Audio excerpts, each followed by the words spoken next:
اس سے واپس پاکستان قدم رنجہ فرمایا اور لاہور میں بے نظیر کا بے نظیر استقبال ہوا، بے مثال بے نظیر یعنی جس کی کوئی یونیک لاسانی قسم کا ان کا جو وہ ہوا ویلکم، اور اس نے کھلبلی مچا دی اقتدار کے ایوانوں میں۔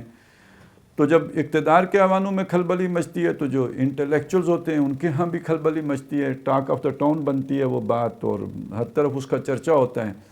تو یہ بیک گراؤنڈ تھی جس میں پھر اقبال کی فکر کی روشنی میں حالات حاضرہ کا جائزہ لیا گیا، یعنی اس وقت جو ایک عوامی لہر اٹھی تھی اور وہ لہر در حقیقت اسٹیبلشمنٹ کے خلاف تھی، اس کا جائزہ لینے کے لیے یہ ایک یعنی بلائے گئے۔ تو ڈاکٹر صاحب نے ثاقب صاحب شاید اسے تحریر کہا، بعد میں تحریری شکل دی گئی، نہیں، ڈاکٹر صاحب نے پہلی زندگی میں یہ پہلی تحریری تقریر کی ہے، یعنی پہلے انہوں نے لکھا اور پھر جا کے اس کو وہاں پہ پڑھا، اور اس کی وجہ انہوں نے یہ بیان کی تھی کہ یہ بڑا ایک نازک مسئلہ ہے، تو میں نہیں چاہتا کہ کوئی بھی بات الٹ اپ ہو یا روا روی میں ہو جائے، تو میں ہر بات سوچی سمجھی جچی تلی کرنا چاہتا ہوں، اس لیے اپنی روایت کے خلاف میں لکھ کے لایا ہوں۔ تو انہوں نے یہ لکھا ہوا پہلے لکھ کے لائے تھے، لکھا ہوا پڑھا ہے۔ اس میں جو انہوں نے تجزیہ پیش کیا وہ تجزیہ یہ ہے کہ پہلی بات تو انہوں نے اپنا جو بھی ملک پاکستان ہے اس میں جو مختلف جماعتیں ہیں ان کو دائیں اور بائیں طرف کی تقسیم میں وہ فٹ کیا ہے۔ آج کل کہتے ہیں کہ یہ دائیں بائیں کی تقسیم اب بے معنی ہو گئی ہے اور اب اس کی وہ نہیں رہی ہے، اس دور میں بائیں دائیں کی تقسیم ہوتی تھی، یعنی جو اب یوں کہہ لیں جو پرو اسٹیبلشمنٹ جماعتیں ہوتی تھیں ان کو دائیں بازو کی جماعتیں سمجھا جاتا تھا، اور جو اینٹی اسٹیبلشمنٹ ہوتی تھی انہیں بائیں بازو کی جماعتیں سمجھا جاتا تھا، لیکن کہا یہ جاتا تھا پرو اسٹیبلشمنٹ کو کہ یہ محب وطن جماعتیں ہیں، اینٹی اسٹیبلشمنٹ جی بالکل، تو ان سے بچتے ہوئے مطلب غیر محب وطن جماعتیں ہیں، چلیں مطلب ٹھیک ہو گیا جی۔ تو یہ ہوتا تھا اس زمانے میں، یہ تقسیم یہ ساری دنیا میں، یہ دائیں بائیں کا مطلب دین بے دینی نہیں ہے۔ دائیں بازو کی جماعتیں برطانیہ میں بھی ہوتی ہیں، دونوں کافر ہوتی ہیں، بائیں والی بھی دائیں والی بھی، اور دائیں اور بائیں کی جماعتیں ہندوستان میں بھی ہوتی تھیں، اور عام طور پہ دنیا میں بائیں بازو کی جماعت جو سوشلسٹ کمیونسٹ قسم کے لوگ ہوتے تھے ان کو بائیں بازو کی جماعت کہتے تھے، اور جو یہ سرمایہ دار جمہوری اقدار کے حامل لوگ ہوتے کیونکہ یہی نظام تھا تو اس کو جو لے کے چلنے والے لوگ ہوتے تھے ان کو دائیں بازو والی جماعتیں کہتے تھے۔ تو پھر ان جماعتوں کے اندر بھی پھر تھوڑا تھوڑا فرق ہوتا ہے۔ اب ظاہر ہے ہم سب مسلمان ہیں، اللہ کا قرب سب کو ایک جیسا تو حاصل نہیں ہے، تو کون اسٹیبلشمنٹ کے زیادہ قریب ہے اور کون اسٹیبلشمنٹ سے ذرا فاصلے پر ہے، لیکن ہے اسی اسٹیبلشمنٹ والی سائڈ پہ۔ تو جو دائیں بازو والی بھی ہوتی ہیں تو اس کو ہم کہتے ہیں کہ ایکسٹریم دائیں بازو کی جماعت، اور کوئی وہ ہوتی ہے جو ذرا رائٹ آف دا سینٹر ہوتی ہے، اور کوئی جو ہے نا extreme right of the centre ہوتی ہے۔ اسی طرح لیفٹ پہ بھی ساری ایک جیسے ہی نہیں ہوتے، کوئی ایکسٹریم پہ ہوتے ہیں تو کوئی ذرا قرب میں واقع ہوتے ہیں۔ تو یہ اس کو ذرا ذہن میں ڈاکٹر صاحب نے بٹھایا ہے کہ وہ کون سی جماعت ہے جو دائیں بازو میں آئے گی اور کون سی ہے جو بائیں بازو میں آئے گی۔ تو جماعت اسلامی، تمام دینی جماعتیں، مسلم لیگ، ان کو ڈاکٹر صاحب نے دائیں بازو میں ڈالا ہے، اور پیپلز پارٹی اور یہ جو نیشنلسٹ پارٹیاں ہوتی ہیں، اور جیسے اس وقت جی ایم سید صاحب کی ایک جماعت ہوتی تھی، اور اسی طرح اے این پی ہے، اس کو انہوں نے بائیں بازو میں ڈالا ہے، یعنی بائیں طرف ڈالا ہے۔ اس میں مولانا فضل الرحمان صاحب اگرچہ کہ عام تقسیم میں دائیں بازو میں آتے ہیں لیکن اس تقسیم میں وہ بائیں طرف کھڑے تھے، یعنی وہ اس وقت ایک کیا تحریک تھی، N R P R D کی تھی کہ کیا ہے، ایم آر ڈی تھی، جی ہیں، ایم آر ڈی کے ساتھ تھے وہ، یعنی وہ بحالی جمہوریت کی تحریک تھی، اس میں مولانا فضل الرحمان صاحب بھی شامل تھے۔ تو بہرحال جی یہ کرنے کے بعد پھر ڈاکٹر صاحب نے کہا کہ یہ جو لہر اٹھی ہے پاکستان میں، اس کا اگر آپ نے فکر اقبال کی روشنی میں تجزیہ کرنا ہو تو پھر فکر اقبال کی روشنی میں اس کا تجزیہ یہ بنے گا کہ یہ جو لہر ہے اس کے یعنی اگر فکر اقبال کی روشنی میں اسے دیکھیں تو اقبال نے جو مشاہدہ مغرب کا کیا ہے تو اس کو سامنے رکھنا پڑے گا۔ تو وہ جو مشاہدہ ہے علامہ اقبال کا وہ یہ ہے کہ جو تہذیب مغرب ہے اس کا جو انر کور ہے وہ قرآنی ہے، اور جو اس کا ڈیزلنگ ایکسٹیریئر ہے، یہ جو اس کی وہ جو چمک دمک اور جو اس کا ظاہر باہر جو ہے وہ بے شک جو ہے آپ اسے کہیں وہ کافرانہ ہے، اور الہاد اور جو ہے وہ بے دینی پر مبنی ہیں، لیکن اس کا جو انر کور ہے وہ قرآنی ہے۔ یہ وہ ساری چیزیں جو ہم پڑھ چکے ہیں، اس کو بس میں نے صرف تازہ کرایا، میں اس میں ابھی ڈیٹیل میں نہیں جا سکتا کیونکہ وہ پھر وقت سارا اسی میں لگ جائے گا۔ اب اس سے آگے چلیں گے تو یہ تھوڑا سا کنیکٹ ہو جائے گا، پھر بات سمجھ میں آنا شروع ہو جائے گی۔ تو یہ صفحہ نمبر 54 ہے، وہ جو بھی کوئی کتاب ہے جس کا یہ اصل میں یہ کتاب یہ علامہ اقبال اور ہم جو یہ تالیف ہے، یہ مختلف مضامین ہیں جو مختلف مواقع پہ ڈاکٹر صاحب نے علامہ اقبال اور ہم پہلے کوئی چند صفحات پر مشتمل تھی، پھر اس کے ساتھ یہ سارے مقالے جوڑ کر تو یہ ذرا تھوڑی موٹی کتاب بنا دی گئی ہے۔ تو اس کا جو صفحہ نمبر 54 ہے اس سے ہم شروع کر رہے ہیں، جہاں پہ بات آ کے ختم ہوئی تھی وہ یہ کہ جو بھی یہ عالمی تہذیب ہے جس کا انر کور اسلامی ہے اور جس کا ڈیزلنگ ایکسٹیریئر کافرانہ ہے، تو اس کے بعد ڈاکٹر صاحب نے یہ بات کہی تھی کہ مسلمانوں نے بھی اسی تہذیب کو اڈاپٹ کر لیا۔ یہ مضمون ڈاکٹر صاحب نے تفصیل سے بیان کیا ہے اسلام کی نشت ثانیہ کرنے کا اصل کام کے پہلے حصے میں۔ اس میں جو انہوں نے تہذیب کا جو آج کی گلوبل سویلائزیشن کا جو تجزیہ پیش کیا ہے، تو اس میں یہ ساری چیزیں زیادہ تفصیل کے ساتھ آئی ہیں، میں پہلے بھی حوالہ دے چکا ہوں۔ اور اس کا مطلب یہ ہے کہ بے شک کوئی مسلمان ہو، کوئی ہندو ہو، کوئی سکھ ہو، کوئی عیسائی ہو، کوئی یہودی ہو، دنیا پوری میں تہذیب ایک ہی ہے۔ اور اگر اس تہذیب سے کوئی باہر ہے تو وہ مین سٹریم میں نہیں ہے، کہیں کونے کھدرے میں کہیں کوئی اپنا جزیرہ آباد کر کے بیٹھا ہوا ہو دنیا سے لا تعلق ہو کر صوفیاء کی طرح، تو وہ تو ہو سکتا ہے، لیکن یہ کہ دنیا پوری میں بلا تقسیم رنگ، نسل، زبان، مذہب ایک ہی تہذیب ہے پوری دنیا میں۔ تو اس تہذیب کی وہ بنیاد ہے کہ جو مغرب سے آئی ہے اور اس کو مسلمانوں نے بھی اڈاپٹ کر لیا ہے۔ چنانچہ یہ جو صفحہ 54 کا آخری حصہ ہے، اوپر والا جو حصہ ہے جہاں پہ آ کے وہ پہلی والی بات ختم ہو رہی ہے، تو اس میں ڈاکٹر صاحب نے 2 شعر بھی لکھے ہیں کہ میں نے دیکھا ہے کہ فیشن میں الجھ کر اکثر تم نے اسلاف کی عزت کے کفن بیچ دیے، نئی تہذیب کی بیرو بہاروں کے عوض اپنی تہذیب کے شاداب چمن بیچ دیے۔ یعنی یہ مسلمانوں کی حالت ہو چکی ہے۔ اس میں وہ بھی اگر لے آئیں، وضع میں تم و نصارہ تو تمدن میں ہنود، یہ مسلمان ہیں کہ جنہیں دیکھ کے شرمائیں یہود۔ تو اب اس میں مسلمانوں کے اندر 2 گروہ بن گئے، ایک جسے ہم مذہبی گروہ کہتے ہیں، ایک وہ کہ جو مغربی تہذیب میں پوری کی پوری طرح جو ہے وہ اس میں رچ بس گئی ہے۔ اور یہ ذہن میں رکھیں کہ جس میں وہ رچ بس گئی ہے وہ اکثریت میں ہے، وہ سواد اعظم ہے۔ اب اس چیز کو اقبال نے کیسے بیان کیا دونوں کا، یعنی دین سے انہوں نے کہا یہ دونوں ہی دور ہیں، دونوں ہی اس وقت جو ہے نا وہ پیش ما یکال میں فرسودہ است، ملت اندر آگوش او آسودہ است، تو وہ تو آسودہ ہو گئے ہیں، تو یہ بھی بالکل ہی لا تعلق ہو کے بیٹھ گئے ہیں۔ تو اس کا ایک نقشہ اقبال نے پیش کیا کہ کہا اقبال نے شیخ حرم سے، تے محراب مسجد سو گیا کون، یعنی اشارہ ہے شیخ حرم سے پوچھا جا رہا ہے کہ یہ مولوی صاحب کتنے گئے، بڑے جہاد وغیرہ کیا کرتے تھے اور بہت ان کا شور و شرابہ تھا، بہت سنتے آئے تھے پہلو کیا وہ بہت سنتے آئے تھے پہلو میں کیا شور دل کا ہے، جو چیرا تو ایک قطرہ خون نکلا، تو وہ نہ نکلا نہیں ہے، خون نکلا، ایک ہی قطرہ خون کا ہوتا ہے۔ تو یہ مولوی صاحب کدھر گئے؟ تو شیخ حرم بھی سوئے ہوئے تھے، انہوں نے کوئی جواب نہیں دیا، ان کی طرف سے مطلب جسے کہتے ہیں کوئی رد عمل نہیں آیا۔ ندا مسجد کی دیواروں سے آئی، یعنی مسجد نے غیرت کھائی، اس کی دیواریں بولیں، اس سے اس جمود کی طرف اشارہ کر رہے ہیں کہ مولوی صاحب دیوار سے بھی زیادہ جامد و ساکت و صامت ہو چکے ہوئے ہیں، وہ تو بولنے جوگے بھی نہیں رہے ہیں۔ ندا مسجد کی دیواروں سے آئی، فرنگی بت کدے میں کھو گیا کون۔ تو یہ جو بھی ہمارا سارا اصل سواد اعظم ہے، مین سٹریم ہے، اکثریت ہے ہماری، وہ فرنگی بت کدے میں کھو چکی، یعنی اس تہذیب کے رنگ میں رنگی جا چکی، جو جس تہذیب کی تھوڑی جو پہلے ڈاکٹر صاحب یہ وضاحت کر چکے ہیں کہ ٹھیک ہے اس کا انر کور اسلامی ہے، لیکن اس کا ڈیزلنگ ایکسٹیریئر جو ہے، اور مسلمانوں نے انر کور نہیں اختیار کی ہے، انہوں نے اس کی وہی جو اوپر کی وہ جو بھی ہے طے، اور جس جو نظر کو خیرہ کرتی ہے چمک تہذیب حاضر کی، اس کو انہوں نے پکڑ لیا ہے۔ بہت شور سنتے آئے تھے پہلو میں دل کا، جو چیرا تو ایک قطرہ خون نکلا۔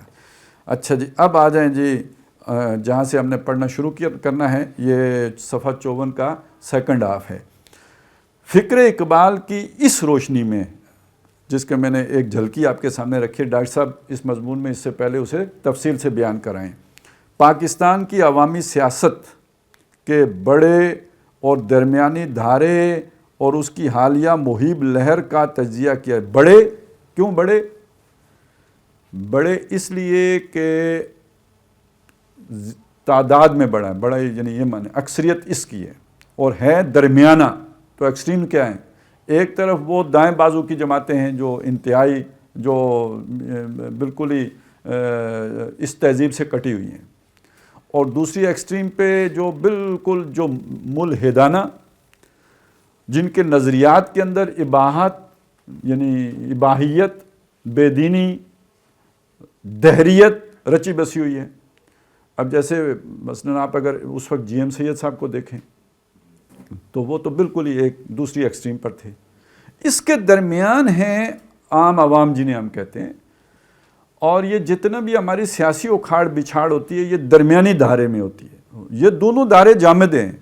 وہ والا مذہبی دھارا ہے وہ بھی اپنی جگہ، اس میں بھی کوئی بہت ہی اگر اضافہ ہو یا کمی ہو تو وہ پوائنٹس میں ہوتی ہے، اور اسی طرح یہ جو انتہائی ایکسٹریم پہ جو بالکل ہی لبرل اور بالکل ہی جنہیں آپ کہیں بے دین قسم کے لوگ ہوتے ہیں، ان میں بھی جمود ہی رہتا ہے، یہ نہ ان کی اتنی کوئی بڑی ترقی ہوتی ہے نہ اس میں کوئی کمی آتی ہے۔ یہ جو بیچ میں مخلوق ہے، جو عظیم اکثریت ہے، جو دریا کا اصل بہاؤ ہے، جو یہ نہ پوری طرح مذہبی ہوتے ہیں نہ پوری طرح بے دین ہوتے ہیں۔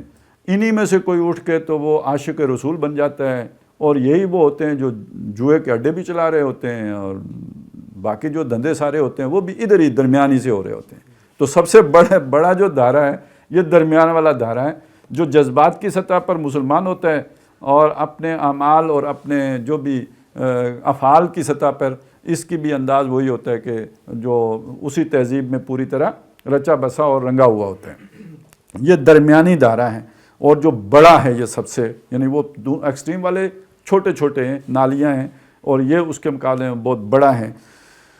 تو اس کے اندر درمیانی دھارے اور اس کی حالیہ مہب لہر، یعنی دھارا پہلے ہی پانی ہے نا، اب اس میں ایک لہر اٹھی ہے۔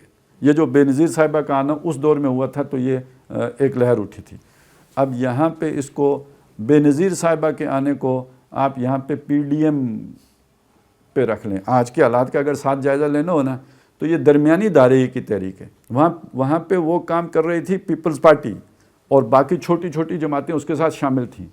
اب آپ دیکھیں پیپلز پارٹی بھی ہے، اس کے ساتھ نون لیگ بھی آ گئی ہے۔ اچھا، وہ ساری جو بائیں بازو کی، اگر اس تقسیم کے اعتبار سے بائیں بازو کی جماعتیں شامل کریں، جیسے نیشنلسٹ پارٹیاں ہیں، علاقائی جماعتیں ہیں، لسانیت کی بنیاد پر ہیں، اس میں کچھ تو جیسے ایم کیو ایم تو ویسے بھی بیچاری ٹوٹ پھوٹ کا شکار ہو چکی، لیکن جو بلوچستان کی جیسے جماعتیں ہیں یا جیسے اور اس طرح کی جماعتیں ہیں، وہ بھی ساری اسی درمیانی دھارے والے ان جماعتوں کے ساتھ آ گئی ہیں۔ اس میں مولانا فضل الرحمان صاحب پھر ان کے ساتھ ہیں۔ تو یہ ایک لہر ہے جو پھر ایک ہلچل پیدا کر رہی ہے، ایک لہر ہے جس نے اسٹیبلشڈ، اب اسٹیبلشمنٹ نہیں کہا میں نے، اسٹیبلشڈ سسٹم کے اندر پھر ارتعاش پیدا کر دیا ہے، جس سے اسٹیبلشمنٹ کو پھر کچھ لالے پڑے ہوئے ہیں، کچھ مطلب سوچ و بچار جاری ہے کہ بھئی اب اس کا کیا علاج کیا جائے اور کیسے اس معاملے کو نپٹایا جائے۔ تو یہ ایک مہیب یعنی ہیبت والی، ڈراؤنی، جس سے چونک جائے آدمی، ایک ایسی لہر اٹھی ہے۔ تو اس مہیب لہر کا تجزیہ کیا جائے تو اس کے بھی دو جزو سامنے آتے ہیں۔ چنانچہ اس کا بھی ایک انر کور ہے جو نہ غیر اسلامی ہے، نہ غیر قرآنی، نہ افکار اور نظریات اقبال کے منافی، نہ افکار و نظریات اقبال کے منافی ہے۔ یہ بے نظیر کی تحریک کے بارے میں ڈاکٹر صاحب کہہ رہے ہیں۔ نہ جو انر کور ہے، نہ غیر اسلامی ہے، نہ غیر قرآنی ہے، نہ علامہ اقبال کے افکار و نظریات کے منافی ہے، نہ تصورات قائد اعظم کی نقیض، بلکہ عین قرآنی اور اسلامی بھی ہے، اور پاکستان کے مصور و مفکر اور مؤسس و معمار دونوں کے خیالات کے مطابق بھی۔ یہ مصور و مفکر کہتے ہیں ڈاکٹر صاحب علامہ اقبال کو، اور مؤسس اور معمار قائد اعظم کو، کے خیالات کے مطابق بھی، اور اسی میں اس دھارے کی مقبولیت اور اس کی قوت و شوکت کا راز مضمر ہے۔ یعنی یہ جو لہر ایک دم اٹھی ہے، اس میں جو ایک جان پیدا ہوئی ہے، یہ در حقیقت اس جان اس لیے ہے کہ نہ غیر اسلامی ہے، نہ غیر قرآنی ہے، نہ اقبال کے نظریات سے مخالف ہے اور افکار کے، اور نہ ہی قائد اعظم کے اقوال اور نظریات کے مخالف ہے، اور اسی لیے اس کے اندر طاقت ہے، کیونکہ یہ بہرحال اپنے اندر ایک قوت رکھنے والی سوچ ہے، وہ قرآن کی ہو، اسلام کی ہو، علامہ اقبال یا قائد اعظم کی ہو، تو اس کے اندر ایک طاقت ہے جس نے اس کو جذبہ دیا ہے، جس کی وجہ سے اس کے اندر قوت پیدا ہوئی ہے۔ یہ ذہن میں رکھیں ضیاء الحق صاحب کا دور ہے، اور یہ بھی ذہن میں رکھیں وہ ڈرے ہوئے ہیں، اور اس دور میں ڈاکٹر صاحب ایک اپنا تجزیہ پیش کر کے جس تحریک کے خلاف اسٹیبلشمنٹ کی ساری مہم یہ ہے کہ یہ بے دین ہے، بے نظیر کا تو مطلب دائیں بازو کے حلقے کا تو کہنا یہ تھا کہ اس کی حکومت ہی حرام ہے، اور وہ جو لوگ اس زمانے کی سیاست کو جانتے ہیں انہیں خوب پتہ تھا کہ یہ ساری تقسیم اس بات پر تھی اس زمانے میں۔ ابھی تو وہ کھاتے بھی، وہ چیزیں بھی مولانا فضل الرحمان کے کھاتے میں ڈال دی گئی ہیں، لیکن وہ ان کے ساتھ تھے۔ البتہ یہ باقی سارے IJI، وہ کہتے بھی یہ تھے کہ اس کا مطلب کیا، IJI کا مطلب کیا ہے، یعنی IJI نہیں سمجھے، جماعت اسلامی، وہ نہیں سمجھے گا، ٹھیک ہے نا؟ تو وہ مطلب وہ تو اب پتہ چلا نا کہ اس کے پیچھے کیا تھا، لیکن ڈاکٹر صاحب تب بھی وہی کہتے تھے جو اب پتہ چلا ہے۔ تو لیکن وہ اس وقت اس تحریک کو، جو بھی اس وقت مہیب لہر جو اٹھی تھی، اس کو کہہ رہے ہیں کہ اس کا انر کور بھی اسلامی ہے، قرآنی ہے، افکار اور نظریات اقبال کے مطابق ہے، اور نظریات و خیالات قائد اعظم کے مطابق ہے۔ وہ آگے کھل جائے گی بات، ابھی بس ہم عبارت سمجھتے ہوئے چلتے ہیں۔ اچھا جی، اور اسی میں اس کی شوکت اور مقبولیت کا راز بھی مضمر ہے، چھپا ہوا ہے، پوشیدہ ہے۔ البتہ دوسرا جز جو بجائے خود نہایت اہم اور لازمی ہے، اور دوسرا جز نہایت اہم ہے، بے خدا بھی ہے اور بے دین بھی، اور خالص مشرکانہ بھی ہے اور ملحدانہ بھی، اور یہ بات نہایت اہم اور لازمی ہے کہ ان دونوں اجزاء کو علیحدہ علیحدہ پہچان لیا جائے، اور دونوں کے ساتھ ایک طرز عمل اختیار کرنے کے بجائے علیحدہ علیحدہ رویہ اختیار کیا جائے۔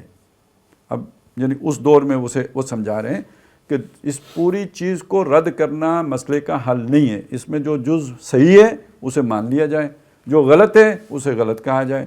جیسے تہذیب مغرب کی جو چیزیں اچھی ہیں تو اچھی ہیں، اور جو چیزیں غلط ہیں تو ان کو غلط کہا جائے، انہیں چھوڑ دیا جائے۔ ایسے ہی اس تحریک کو بھی ہینڈل کرنے کا طریقہ یہ ہے، دیکھنے کا طریقہ یہ ہے، تجزیہ کرنے کا طریقہ، تجزیہ تو کہتے ہیں نا اجزاء میں تقسیم کرنا، تو آپ اسے جز کریں تو اس کا ایک اندرونی جز نکلے گا، ایک بیرونی جز نکلے گا۔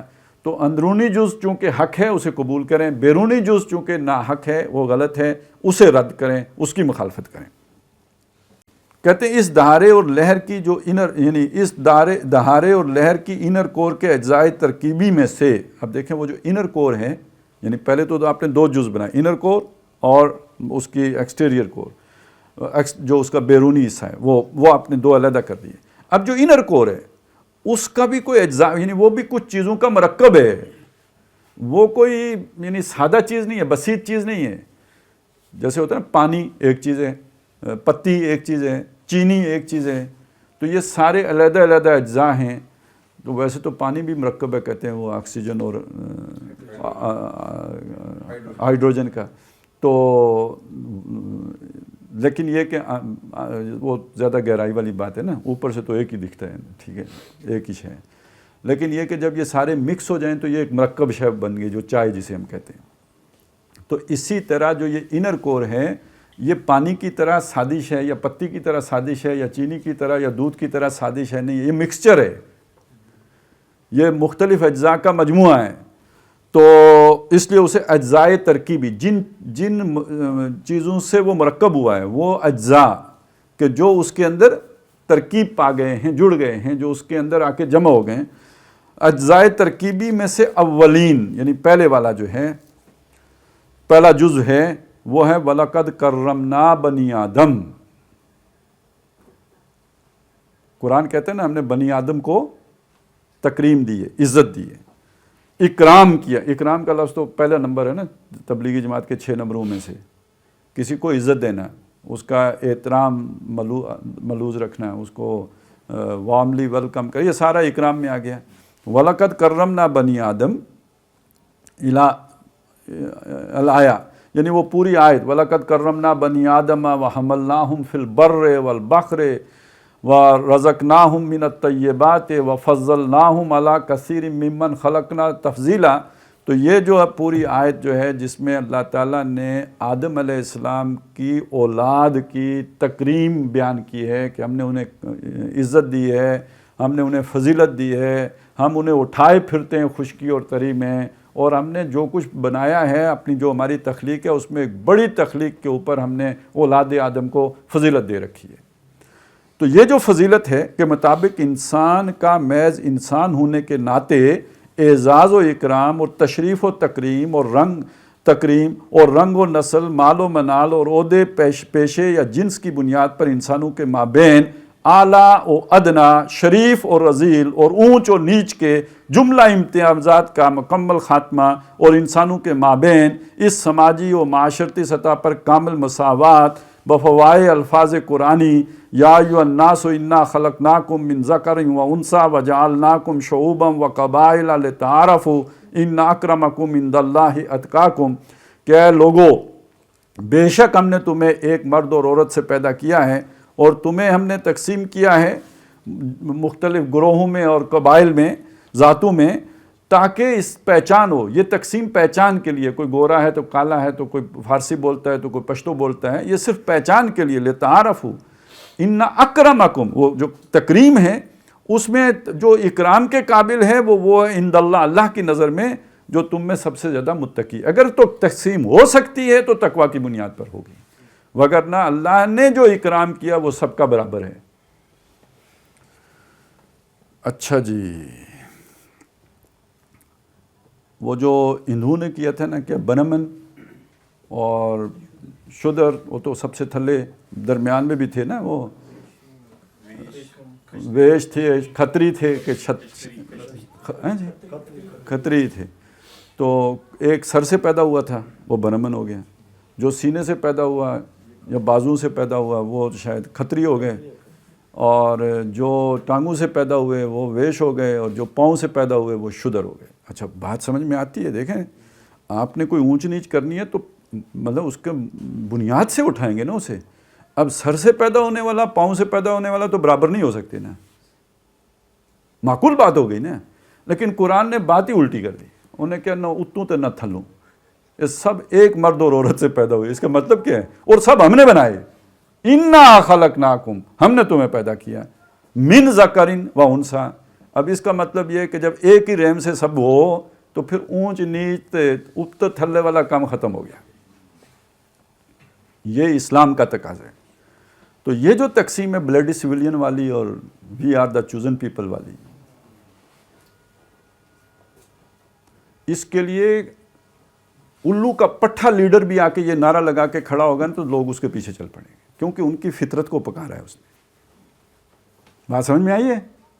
اس کے لیے ضروری نہیں ہے کیلیبر والا لیڈر, وہ اردو بھی نہ آنی ہوئے پویں انہوں, جہاں زور دینا ہو وہاں پہ وہ دھیما بولے, جہاں پہ دھیما بولنا ہو وہاں زور دے, اس سے فرق نہیں پڑتا. لیکن بات یہ کرے, لوگ اس کی بات کو سنیں گے, دل میں محسوس کریں گے. یہ جو درمیانی دائرے میں یہ جو بات کہی تھی نا, اسی وجہ سے اس کے اندر یہ جوش ہے, جذبہ ہے, اس کی جو راز اس کے اندر پوشیدہ وہ کیا ہے, یہ وہ شے جو جا کے دل پہ لگتی ہے. یہ بات آپ پنجابی میں کہیں, اردو میں کہیں, انگریزی میں کہیں, جس زبان میں کہیں, دوسرا سمجھتا ہے یہ میری بات ہے. پہلا نقطہ یہ سمجھ, یہ جو اجزائے ترکیب میں سے ایک جز ابھی سامنے آیا ہے. آگے چلیں. ان امتیازات کا کلی خاتمہ اور کامل انسانی مساوات کا بالفعل قیام.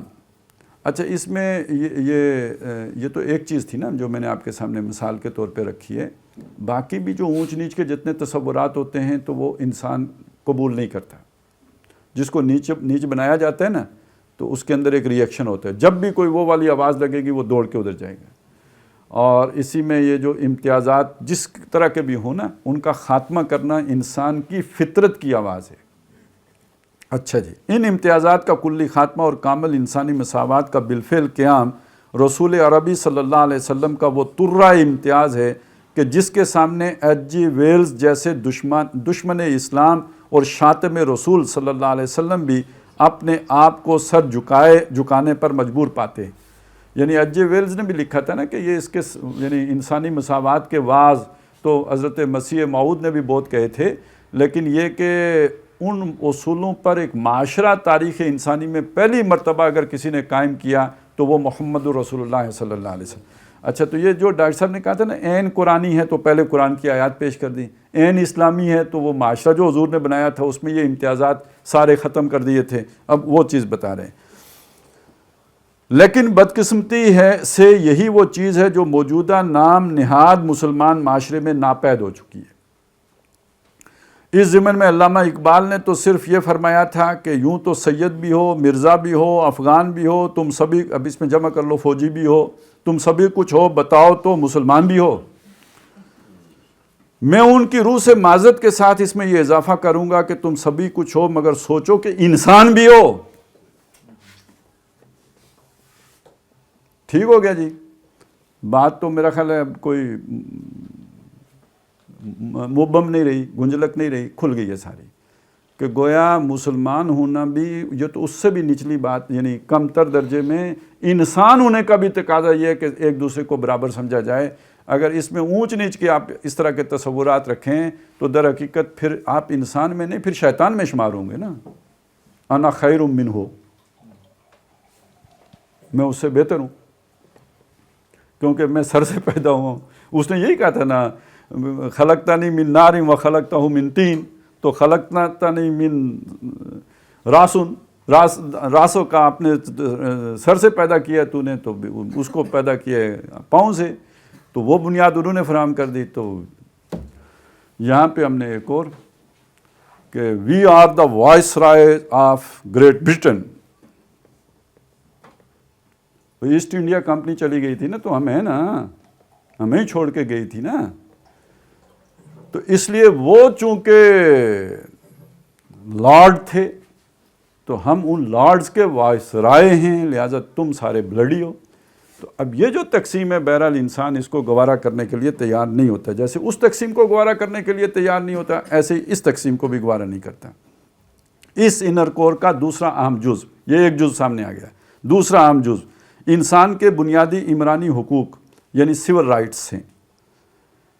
آج بھی میرا خیال ہے اسلام آباد عدالت میں وہ اظہار رائے کی عدالت والا کوئی مقدمہ چل رہا ہے۔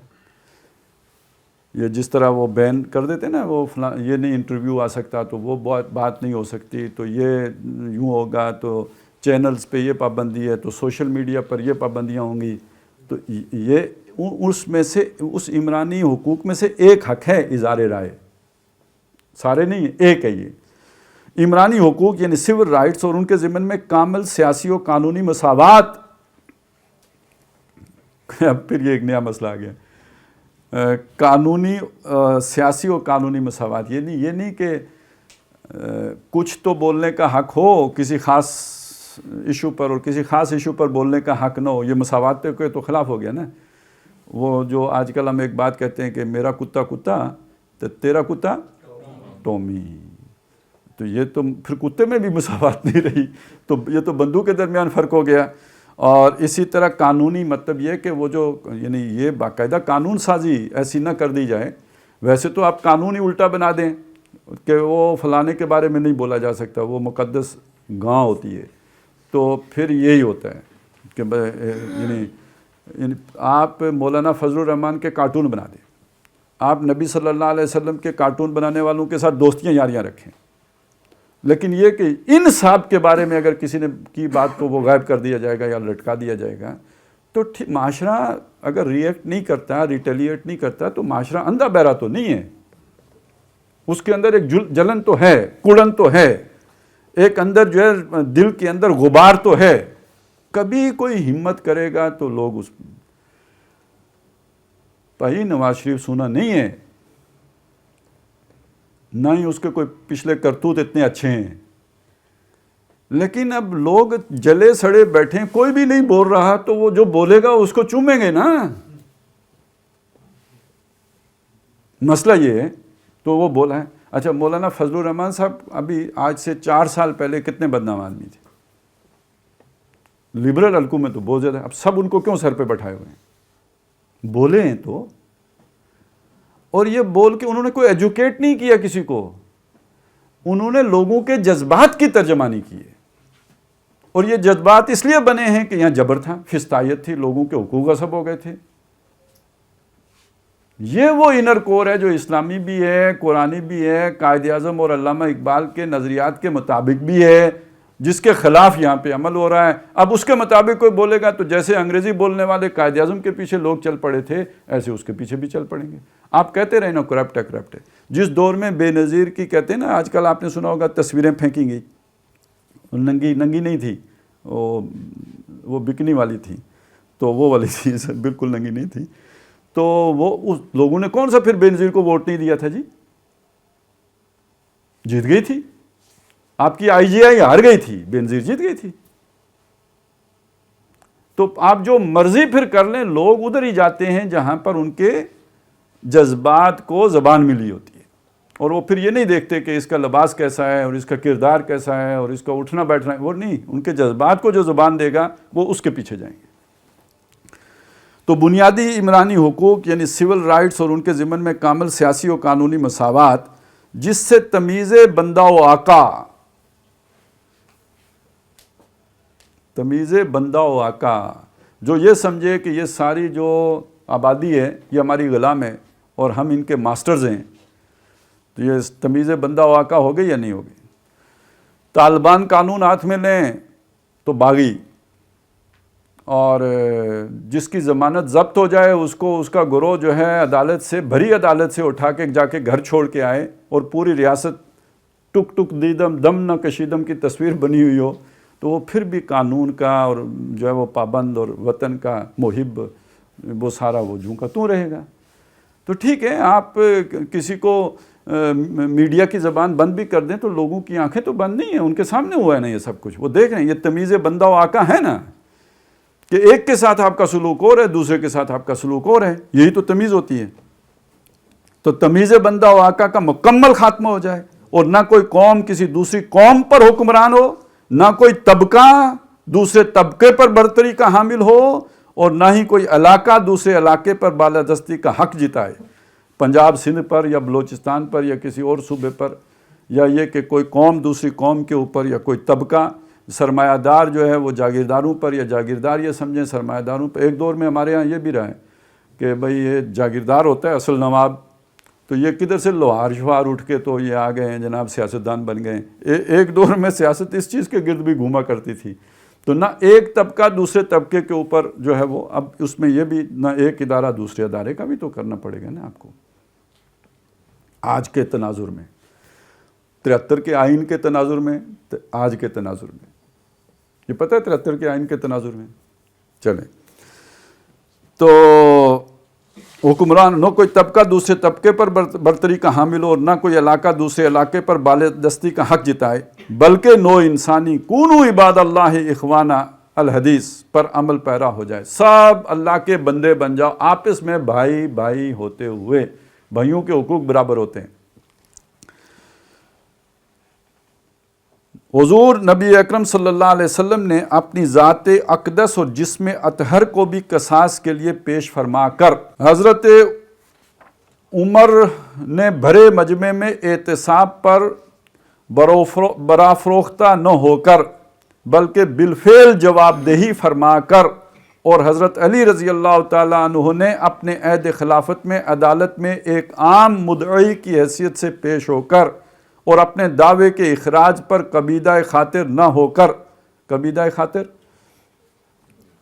دل ہوتا ہے نا، دل کے اوپر قبیدہ مطلب اس ناراضگی محسوس کیے بغیر ہو کر جو اعلیٰ اور روشن اور ابدی اور لازوال مسالیں قائم کی تھیں، وہ آج متفقن علیہ اقدار کی حیثیت اختیار کر چکی ہیں، کی حیثیت سے انسان کے اجتماعی ضمیر کا جزو لا ینفک بن چکی ہیں۔ یہ والا اسلام آپ کو کہیں مغرب میں مل جائے گا؟ مسلمان معاشروں میں اس کی لوگوں کے اندر اس کی تڑپ سوچ تو ہو سکتی ہے، لیکن یہ کہ یہ والا اسلام آپ کو نہیں ملے گا۔ تو انہوں نے ترقی کی ہے تو کوئی تو جزء حق کا تھا نا جس کی بنیاد پہ کی. یہ انر کور ان کا بھی، اور اس تحریک جو اس وقت تحریک اٹھی تھی اس کا بھی تھا، اور آج جو اٹھی ہوئی ہے اس کا بھی انر کور یہی ہے، اس کے پیچھے جذبات یہی ہیں. اور عہد حاضر کا انسان ان کو اچیو اور ریئلائز کرنے کے لیے علامہ اقبال کے ان پرشکو الفاظ کے مطابق ہاتھ پاؤں مار رہا ہے کہ ہر کجا بینی جہان رنگ و بو، زاں کے از خاکش بے رویت آرزو، یاز نور مصطفیٰ اورا بہاست، یا ہنوز اندر تلاش مصطفیٰ است. یہ ذرا مشکل ایک مضمون ہے جو اقبال نے یہاں پہ بیان کیا ہے کہ ہر کجا بینی، جو میں دیکھتا ہوں جہان رنگ و بو، یہ جو جہان رنگ و بو ہے اس میں جو بھی تجھے نظر آتا ہے یہ زاں کے از خاکش بے رویت آرزو. اب ظاہر ہے جو شے بھی پیدا ہوتی ہے تو وہ مٹی سے پیدا ہوتی ہے نا. جس مٹی سے اس کا اٹھان ہوئی ہے، یہ جو اٹھا ہے یہ سارا جو بھی آپ کو نظر آیا ہے، خاکش، یہ اس کی مٹی کون سی؟ یہ محمد الرسول اللہ صلی اللہ علیہ وسلم نے جو ریاست بنائی تھی یہ اس مٹی سے اٹھا ہے یہ سارا. یاز نور مصطفیٰ اورا بہاست، یا اس سارے کو نور مصطفیٰ سے، مصطفیٰ صلی اللہ علیہ وسلم کی روشنی سے اس نے فیض حاصل کیا ہے. یا انوز اندر تلاش مصطفیٰ است، اور ابھی بھی جو انسان سٹرگل کر رہا ہے یہ در حقیقت مصطفیٰ کی جستجو کر رہا ہے. اب وہ انر کور والی بات اور محکم ہو گئی ہے اور مضبوط ہو گئی ہے کہ یہ نوع انسانی در حقیقت محمد الرسول اللہ صلی اللہ علیہ وسلم ہی کی طرف پیش قدمی کر رہے ہیں. یہ ہے وہ جو ابلیس کی مجلس شورا میں اقبال نے کہا نا، مطلب پہلے اسلام کا نظام کیا ہے؟ الحضر آئین پیغمبر سے 100 بار الحضر، حافظ ناموس زن، مرد آزما مرد آفری. وہ سارا جو اسلام کا نظام ڈسکرائب کرنے کے بعد پھر شیطان نے اطمینان کا پہلے تو ڈرا نا، یہ اتنا سخت میرے خیالات کے منافی نظام، پھر اس سے کہتے الحضر یعنی پناہ مانگتا ہوں اس سے، پھر اسے کہتا ہے غنیمت ہے خود مومن ہے محروم یقین. ٹھیک ہے نا، مومن صاحب خود صوفی نے، انہوں نے مطلب ان کو تو یہ سوچ ہی نہیں ہے کہ یہ کام بھی ہمارے کرنے کا ہے. تو یہ غنیمت ہے کہ مومن ہے محروم یقین. اور پھر اس کے بعد ذرا امت کا نقشہ کھینچا، جانتا ہوں یہ امت حامل قرآن نہیں ہے، وہی سرمایہ داری بندہ مومن کا دین. اب دیکھیں مفتی صاحب بھی اسلامی بینک شروع کر رہے ہیں، وہی سرمایہ داری بندہ مومن کا دین. جانتا ہوں مشرق کی اندھیری رات میں بے ید بیضا ہے پیران حرم کی آستین. تو پھر پاجی ڈر دے کیوں ہو؟ امت سے ڈر نہیں، نظام سے تو ڈر ہے لیکن امت سے ڈر نہیں جس کے پاس وہ نظام صندوق میں رکھا ہوا ہے. تو پھر خطرہ کدھر سے؟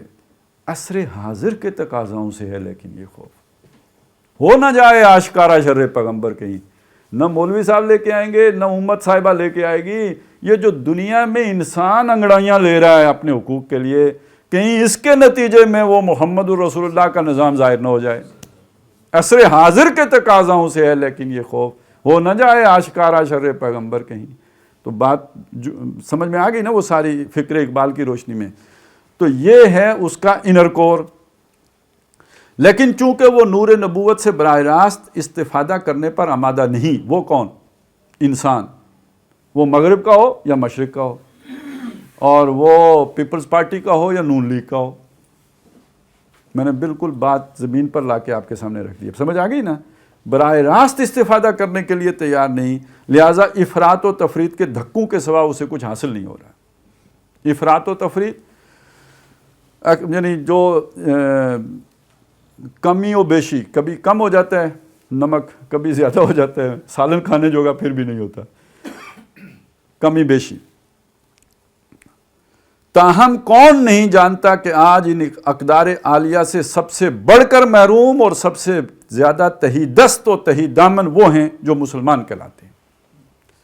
ابھی امریکہ کا جو صدر جیتا ہے اس نے جو پاکستان کے لیے نیا سفیر مقرر کیا ہے، اس سے اس کی ترجیحات پوچھی گئیں تو اس نے کہا کہ پاکستان انسانی حقوق کے اعتبار سے بہت ہی پیدل ملک ہے، میری ترجیح جو ہوگی وہاں جا کر انسانی حقوق کو سیکیور کرنا ہوگا. جی وہ حقوق جو مسلمانوں نے سیکیور کر کے دنیا کو دکھایا نا، یہ خود دنیا کے سارے غیر جانبدار محققین اس بات کو مانتے ہیں.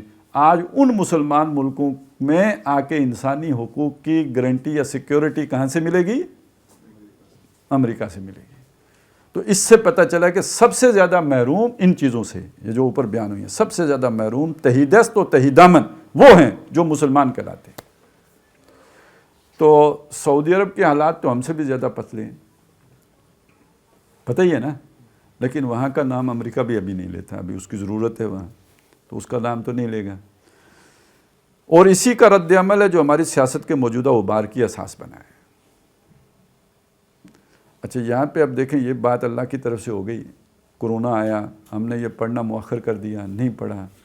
جتنی سمجھ آج اس حالات میں آ رہی ہے، شاید اس وقت اتنی کھل کے سمجھ بھی نہ آتی، تو اللہ دے کم نہ رالے۔ تو یہ ہے اس کے پیچھے اصل بات، نہ نواز شریف ہے، نہ اس کے پیچھے کوئی کیا بلاول بھٹو کوئی کرزمیٹک پرسنالٹی ہے کہ لوگ وہ دے پیچھے ٹور پہن گے، بھائی ایسا بھی کچھ نہیں ہے، ہم نے سنا ہے ان کو بھی، نہ وہ مریم صاحبہ کے اندر اتنی وہ ہے۔ اصل اس کے پیچھے جو جان ہے وہ یہ ہے، اور آپ ان کو مار بھی دیں گے نا، یہ سارے ختم بھی ہو جائیں، یہ پوری لیئر مٹ بھی جائے نا، تو کوئی جینین لیڈر اٹھ جائے گا۔ یہ تو آپ کے اپنے ہیں، نہیں سمجھ آئی پاجی تڈے ہی بندے نے، ہاں یہ آپ کے لیے غنیمت ہے۔ سب سے جو دجل ہوتا ہے نا، فراڈ ہوتا ہے، وہ یہی ہوتا ہے کہ بچہ یہ سمجھ رہا ہو میری ماں ہے، برقع ہوتا ہے نا، برقع میں چھوٹے بچے نے برقعے میں ماں کو دیکھا، اور اب اسے ہر برقعے والی عورت جو ہے ماں نظر محسوس ہوتی ہے، وہ یہ سمجھے ماں ہے، وہ ماں ہو نا، تو چلیں پڑوسن ہو تو وہ تو بتا دے گی تیری امی ادھر ہے، لیکن وہ کوئی ڈائن ہو، پھپھا کٹن ہو، وہ تو لے جائے گی۔ تحریکیں اس طرح کی ہوا ہوتی ہیں، جذبات نیک ہوتے ہیں، لوگ کیوں جانے دیتے ہیں بھائی؟ اگر دل کی پکار نہ ہو تو بندہ جان کیوں دے؟ لیکن اکثر لیڈر وہ ہوتے ہیں کہ جو یہ سارے جذبات، یہ ساری قربانیاں بیچ کھاتے ہیں۔ پتہ نہیں آپ کو، اب تو وہ میرا خیال ہے ہمارے ہاں صنعتیں ہی ختم ہو گئی ہیں، وہ جو مزدوروں کی یونینیں ہوتی تھیں وہ بھی اب نہیں ہوں گی، لیکن پہلے یہی ہوتا تھا نا، ایک فیکٹری ہے اس کے یونین بنائی ہوئی ہے، تو وہ جو یونین کا جو مزدور لیڈر، لیبر لیڈر، وہ باہر سے عوام کے وہ جو مزدور ہیں ان کے حقوق دو، جیسی تیسی مل بند کر دیں گے، شام کو جو ہے نا وہ مالکوں کے پاس بیٹھا ہوتا تھا کہ جی کیڑی گڈی تے راضی ہونا ہے، بس کہانی ختم۔ تو یہ تو آپ کے اپنے ہیں بھائی، زیادہ سے زیادہ 2/3 اکثریت کی مار ہیں، اس سے زیادہ کہاں جائیں گے۔ لیکن یہ کہ یہ جو عوامی جذبات ہیں ان کو کوئی اور اٹھانے کے لیے آ جائے گا، اور اگر کوئی یہاں سے نہ ملا تو باہر سے مل جائے گا، باہر سے بھی مل جائے گا۔ تو اگر یہ سچے بھی ہیں تو ان کے ساتھ کوئی جسے کہتے ہیں نا، کوئی درمیان میں آ کے کچھ لو کچھ دو کے اصول پہ کر لو، نہیں تو یہ نعرے لے کے مودی بھی آئے گا تو لوگ اس کے پیچھے چل پڑیں گے۔ ہم جیسے چلیں کہیں گے یار مودی ہے، ہندو ہے، فلانا ہے، ٹنگڑا ہے، لیکن لوگ تو، ہم تو کہتے ہیں بے نظیر کو ووٹ نہ دو، پھر بھی اسی کو دے دیتے ہیں، تو لوگ اسی کے پیچھے چل پڑیں گے۔ یہ ان کے دل کی آواز ہے، اس کو سمجھیں، اور یہ اس کی اصل طاقت ہے، اور یہ اس کی اصل قوت ہے۔ اس انر کور کا تیسرا لیکن اہم ترین جز ہے، اب یہ تیسرا سمجھ لیجئے، اور اہم ترین جز ہے معاشی۔ میں نے بتایا تھا نا یہ انر کور ہے، لیکن یہ کئی اجزاء پر مشتمل انر کور ہے۔ تو اب یہ تیسرا جز آ گیا، معاشی عدل و انصاف اور کم از کم مواقع کی حد تک کامل مساوات۔ عدل و انصاف یعنی انصاف تو برابر برابر کرنا ہوتا ہے، عدل کرنا برابر کرنے کو نہیں کہتے، جس کا جتنا حق ہے وہ اس کو دیا جائے، یہ عدل ہے۔ مزدور ہے تو اس کی مزدوری طے، اگر ویسے تو جو بھی ہوئی وہ مل گئی تو ہم کہیں گے عدل ہو گیا، لیکن اگر وہ مجبور ہے نوکری کرنے پر، مزدوری کرنے پر، کیونکہ اگر وہ مزدوری نہیں کرے گا تو شام گھر میں روٹی نہیں پکے گی، تو پھر کبھی بھی عدل کے مطابق اس کا ایگریمنٹ نہیں ہو سکتا۔ بات سمجھ میں آئی؟ مطلب کوئی بھی بندہ ہے، اسے پیسے کی ضرورت ہے، تو آپ کہیں جی میں 500 سے زیادہ نہیں دوں گا، تو وہ تو 500 کے بغیر مر جائے گا، تو پھر اس نے 500 پہ ہی گزارا کرنا ہے۔ عدل کا تقاضا یہ ہے کہ اسے 1200 ملنا چاہیے تھا۔ تو یہ تبھی ممکن ہے کہ جب ریاست کی سطح پر ایک بے روزگار آدمی کی وظیفہ مقرر ہو کہ اسے کم از کم جو بنیادی ضرورت ہے وہ اس کی پوری ہوتی رہے گی، اب وہ کسی کے ساتھ اگر ایگریمنٹ کرے گا تو برابری کی بنیاد پر کرے گا، نہیں تو اس کے بغیر عدل ہو ہی نہیں سکتا۔ کہہ یہ رہے ہیں کہ کم از کم اس کو برابری کی بنیاد پر بارگین کرنے کا موقع تو میسر ہونا چاہیے، ایکسپلائٹ نہیں ہونا چاہیے اپنی مجبوری کے ہاتھوں۔ ایک بات تو یہ ہو گئی۔ دوسری بات یہ کہ کم از کم مواقع کی حد تک کامل مساوات، جب تک ایک نظام تعلیم نہیں ہوگا تو یہ مواقع کیسے برابر ہو گئے؟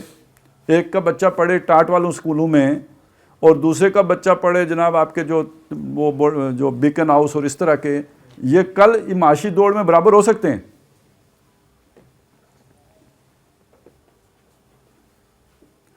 یار میں کوئی زیادہ ہی جذباتی تو نہیں ہو گیا؟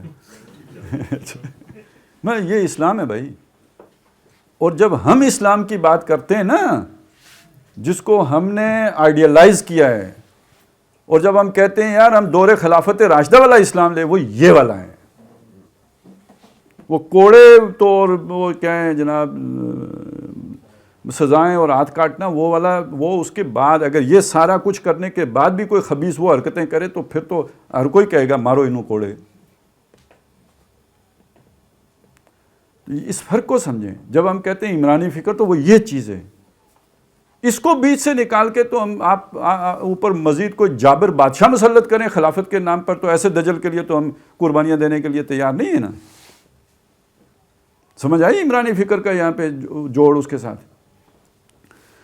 تو کم از کم مواقع کی حد تک کامل مساوات اور ہر نوع کے اقتصادی استحصال اور سرمایہ داری کی لعنت کا مکمل خاتمہ اور شہری کی بنیادی ضروریات کی کفالت کا ذمہ۔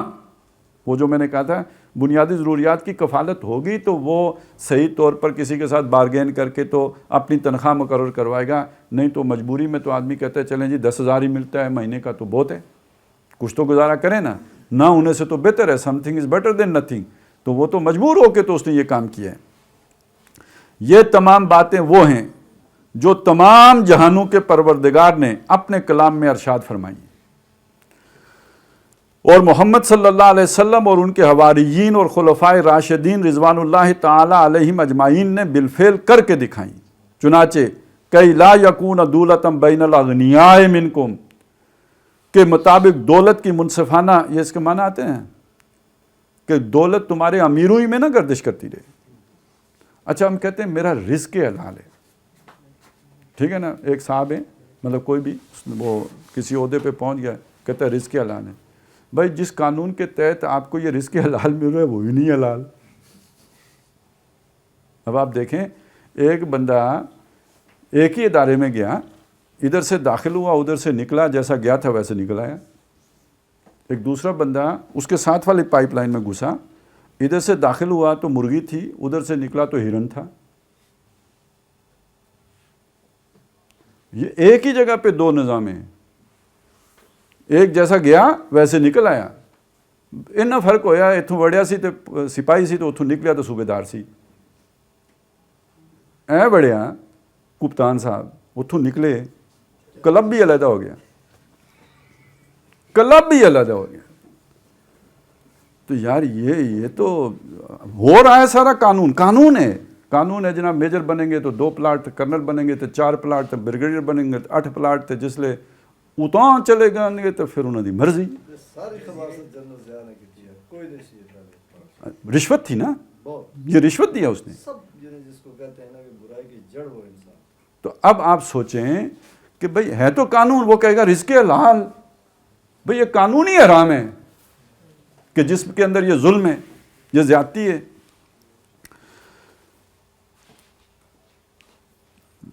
کئی لا یکون دولتم بین الاغنیاء منکم کے مطابق دولت کی منصفانہ تقسیم اسلام کے معاشی نظام کا اصل الاصول ہے، اور وما من دابۃ فی الارض الا علی اللہ رزقها۔ یہ آپ ذرا یہ بات کو اس انداز میں دیکھیں، زمین کے اوپر کوئی جاندار نہیں ہے مگر اس کی رزق کی ذمہ داری اللہ پر ہے۔ آج ایک آدمی بھوکا مر جاتا ہے تو اللہ نے ذمہ داری پوری نہیں کی اس لیے بھوکا مر گیا، نہیں، اللہ نے اس کا رزق اتارا تھا، ڈاکہ کوئی مار گیا ہے، اس نے قانون بنا کے ڈاکہ مارا ہو یا ویسے ہتھیار لیا ہو، ایک ہی بات ہے، کوئی فرق نہیں پڑتا۔ سمجھ آئیے نا بات کی؟ اللہ نے اپنی مخلوق کے لیے یہ سارا رزق اتارا ہے. اس پر کچھ لوگوں نے اگر قبضہ کر لیا ہے، خواہ قانون بنا کے قبضہ کر لیا ہو یا یہ کہ انہوں نے کوئی جبر سے قبضہ کر، ایک ہی بات ہے، کوئی فرق نہیں پڑا. وہ ظالم ہیں، انہوں نے منصفانہ تقسیم اس دولت کی نہیں ہونی دی جو اللہ تعالیٰ نے لوگوں کے لیے اتاری تھی. کے مطابق حضرت عمر کا یہ قول کہ اگر دجلہ و فرات کے کنارے کوئی کتا بھوکا مر جائے تو اس کے لیے اللہ کے یہاں عمر ذمہ دار ہوگا، اسلام کے اقتصادی مقاصد کے ضمن میں پالیسی سٹیٹمنٹ کی حیثیت رکھتا ہے، جسے اقبال نے یوں تعبیر فرمایا کہ کس نہ باشد در جہاں محتاج کس، نقطۂ شر مبیں این ہست و بس. اس دنیا میں کوئی آدمی کسی دوسرے کا محتاج نہ رہے، دین کا اصل نقطہ بس یہ ہے. بس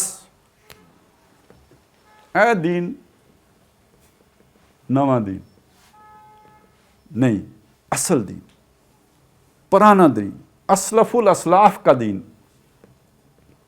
وہ اسلاف کے جن کی اتباع کا حکم محمد رسول اللہ نے دیا، علیکم بسنتی و سنت الخلفاء الراشدین المہدیین، ان کا دین. مجھے ویسے آپ اپنے گریبان میں جھانک کے خود دیکھ لیں، اس بات سے ہم بھی واقف تھے، اور اگر آپ اس کو مانتے ہیں نا، جو نظام کسی کو دوسرے کا محتاج بنا، اس سے بڑا شرک کیا ہوگا. اور سوچیں، غلام آدمی اللہ کی غلامی کر سکتے ہیں؟ کسی اور کے آگے جب محتاج ہو گیا، مجبور ہو گیا، وہ اللہ کی غلامی. تو سب سے بڑی سوچ حریت ہے، سب سے بڑی سوچ آزادی ہے، سب سے بڑی جو دولت وہ آزادی کی دولت ہے، کیونکہ غلامی میں تو ممکن ہی نہیں ہے کہ آپ اللہ کی صحیح معنی میں عبادت کر سکیں. تو بندے کو آزاد کیے بغیر آپ اس سے عبادت کیسے کروا سکتے ہیں اللہ کی؟ تو کس نہ باشد در جہان محتاج کس، کوئی نہ باقی بچے کسی دوسرے کا محتاج. نقطۂ شرع مبین، شرع مبین شریعت، واضح شریعت، اس کا جو نقطہ ہے، جو اس کا یوں سمجھے کہ اس کا جو ایکسس ہے، جو اس کا بنیادی نقطہ ہے، این است و بس، یہ ہے بس. اور آب و نان ماست از یک مائدہ، یہ کیا ہے جی، دودھ آدم کا نفس واحدہ. یہ آب و نان تو پانی اور روٹی، اور ماست یعنی میرا ہے، از یک مائدہ، ایک ہی دسترخوان سے آئے. مائدہ دسترخوان، وہی سورہ مائدہ والا مائدہ. تو وہ یعنی یہ نہیں کہ آپ کا دسترخوان اور دوسرے کا دسترخوان اور اب یہ جو ہے نا دودھ آدم، یہ میرا خیال ہے آدم کی اولاد ہی ہوگی، تھوڑا اجتہاد کر لیتے ہیں. کا نفس واحدہ تو ایک جان کی مانند ہیں سارے. لیکن افسوس کہ جب مسلمانوں کے دور زوال میں اس پر ملوکیت کے ساتھ ساتھ جاگیرداری اور سرمایہ داری کی چھاپ پڑ گئی. چلیں جی، اب یہ ایک نئی کہانی کا چیپٹر کھل گیا یہاں پہ. جب ملوکیت آئی تو ملوکیت جو ہے وہ دیکھیں، وہ ٹیکسز کا دور تو ہے نہیں، آپ ذہن میں رکھیں نا، اس طرح کی فوجیں تو نہیں تھی نا. تو اب بادشاہ سلامت کو اپنے اقتدار بچانے کے لیے فوج چاہیے. فوج پالیں گے کیسے، رکھیں گے کیسے؟ تو وہ کچھ ان کے دربار جو ہوتے تھے نا، آپ نے سنا ہوگا 5000 منصبدار، 10,000 منصبدار، یہ سنا ہوا ہے نا آپ نے، 50,000 منصبدار. یہ کیا ہوتا تھا؟ یعنی جس نواب کے پاس 10,000 فوج ہے، اسے اس لیول کا رتبہ ملے گا. وہ آج کل اس کا بھی نا وہ کہتے ہیں نا کھوتا گھوڑا ایک ہی وزن ہوتا ہے جمہوریت میں، تو وہاں ایک وزن نہیں ہوتا تھا. اس کی 10,000 ووٹ ہے، اس کی 50,000 ووٹ ہے. ظاہر ہے یہ 10,000 منصبدار ہے، یہ 50,000 منصبدار ہے. تو یہ بادشاہوں کے یہاں ہوتا ہے. اچھا یہ اتنی فوج پالے گا کہاں بھائی؟ ایک نوکر رکھ کے بندہ پے کر جاتا ہے، تو یہ 10,000 بندے کیسے پالے گا؟ تو اس کے لیے بادشاہ سلامت اس کو جاگیر الاٹ کر دیں گے. جا بھائی وزیرستان تیرا، اور چلا جا بھائی چولستان تیرا، اور جا سارا تھر تو لے لے. تو بس وہاں پہ وہ گھوڑے بھی رکھے گا، سارا کچھ بھی رکھے گا. جب جنگ درپیش ہوگی تو چل بھائی لے آ، تو وہ لے کے آ جائے گا آذرباش. تو اس وقت کی فوجیں اس طرح بنتی تھیں. تو بادشاہت تو بغیر جاگیرداری کی ہو ہی نہیں سکتی تھی. اسلام کا نظام کیا تھا جی؟ وہ تھا بیت المال کا. کہ وہ جو جاگیریں ہیں وہ کاشتکاروں میں تقسیم ہوں گی، ان سے خراج لیا جائے گا، یہ بیت المال میں آئے گا، بیت المال سے ڈسٹریبیوٹ ہوگا، عوام کی فوج و فلاح اور اس پر، اور جو آپ کو فوجی چاہیے وہ والنٹیئر ہوں گے، وہ جذبے سے لڑیں گے. ٹھیک ہو گیا جی، وہ والنٹیئرز آئیں گے.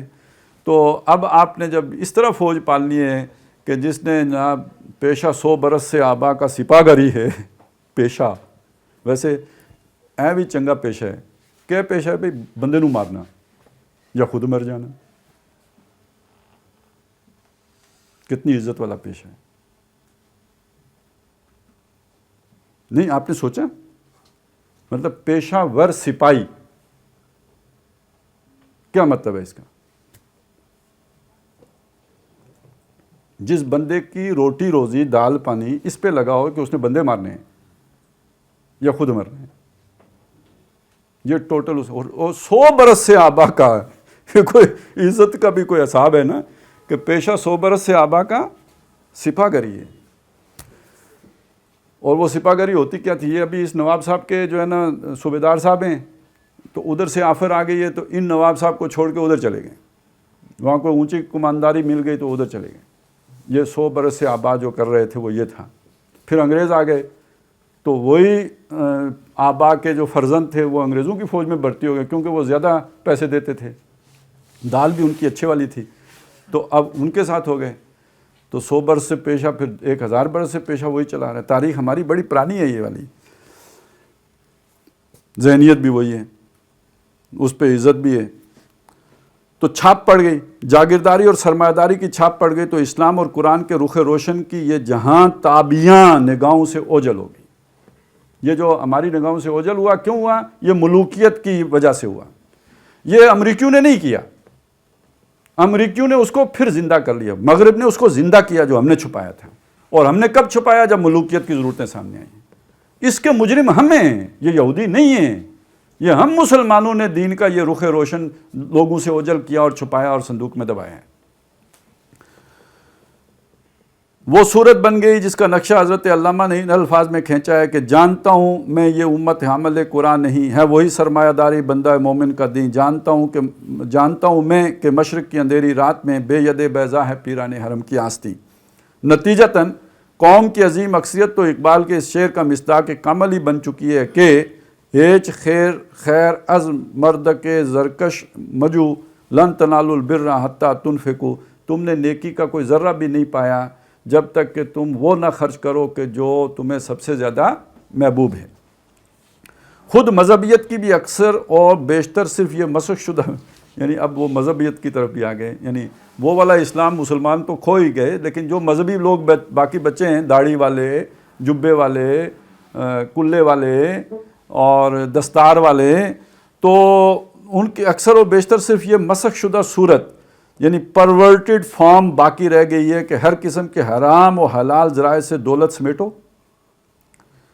البتہ کچھ صدقہ خیرات کے کھاتے بھی جاری رکھو. یہ رمضان میں وہ جو افطاریاں کراتے ہیں سڑکوں پر، اسپتالوں کے باہر، نیک لوگ بھی ہوں گے لیکن اکثر ایسے ہی ہوتے ہیں.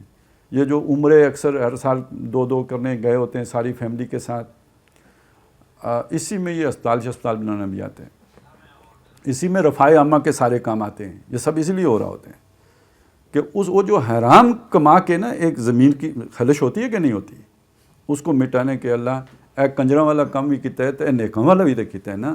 تو غفور و رحیم ہے، کنجراں والے کم نو نہ ویکھی، اے نیکی والا کم قبول کر تو مینوں جنت بھی لے جائیں. یہ تو اللہ میاں کو رشوت دینے والی بات ہے. تو یہ مسخ، اسی لیے کہا مسخ شدہ تصور ہے یہ کہ خیرات کے کھاتے بھی جاری رکھو. چنانچہ حکومت کی جانب سے سود دے کر اس میں سے زکوٰۃ وصول کرنے کا تماشا تو حال ہی میں ہوا ہے. اب یہ بھی ہوتا ہے نا، وہ جب ضیاء الحق نے وہ شروع کیا زکوٰۃ، تو وہ پھر ہوتا کیا تھا کہ مثلا میرے 2 لاکھ روپے بینک میں رکھے ہوئے ہیں، تو اس سال جو ہے نا 10% اس پہ لگ گیا سود، تو وہ 2,20,000 روپے ہو گئے. تو اس میں سے 2.5% جو ہے زکوٰۃ کٹ گئی، 2,15,000 رہ گئے. ٹھیک ہے جی، اے ساڈا اسلام بن گیا جی. سود لو اور اس میں سے زکوٰۃ دے دو. پر تو ہمارے مذہبی مزاج کے سرمایہ دار بزرگ بہت پہلے سے عمل پیرا ہیں. ہمارے مذہبی مزاج کے بزرگ تو اس کام پر تو بہت پہلے سے عمل پیرا ہیں. اس سلسلے میں نقد کے ضمن میں ربا نسیہ اور ربا الفضل کی جو بے شمار صورتیں سرکاری اور غیر سرکاری سطح پر ہماری پوری تجارت و صنعت اور ریاست کی سطح پر دفاع و ترقی کی جملہ سکیموں میں رچی بسی ہوئی ہیں، ان کا ذکر تو تحصیل حاصل ہے، اگرچہ کہ حضرت علامہ کے یہ 2 اشعار نقل کیے بغیر آگے بڑھنے کو جی نہیں چاہتا.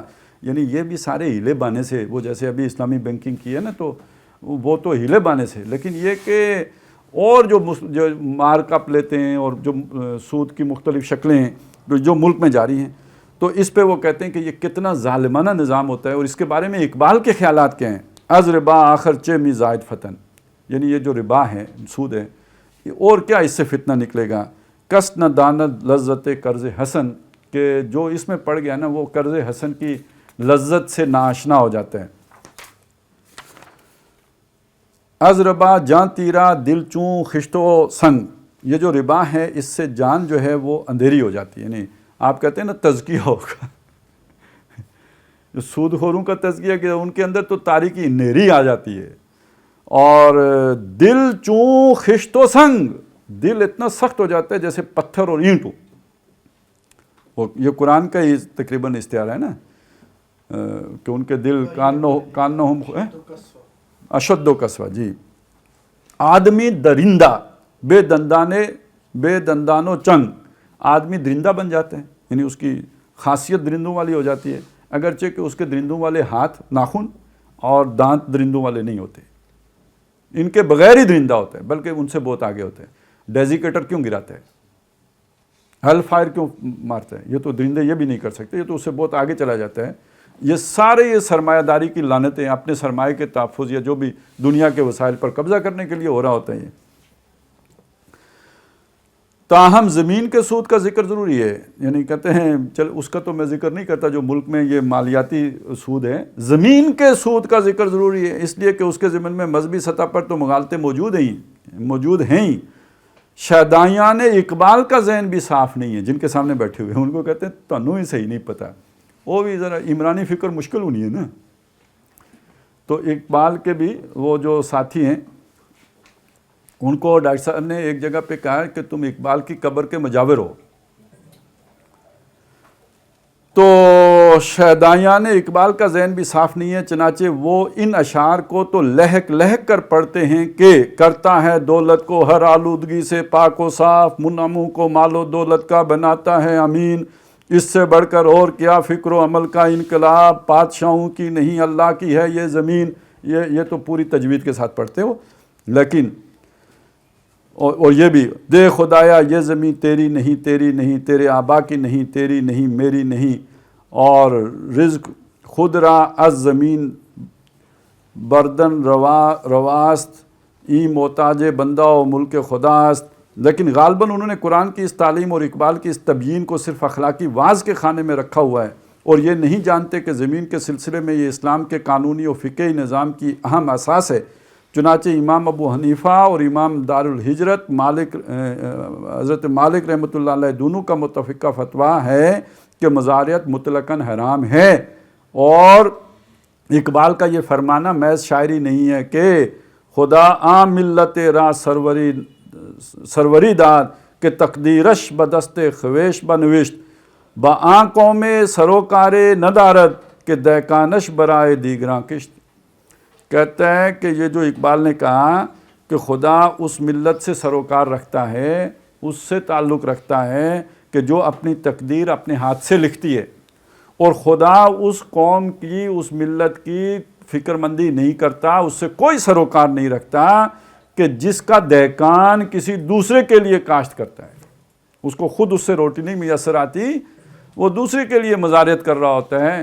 اس قوم سے اللہ تعالیٰ کا کوئی غرض نہیں ہے.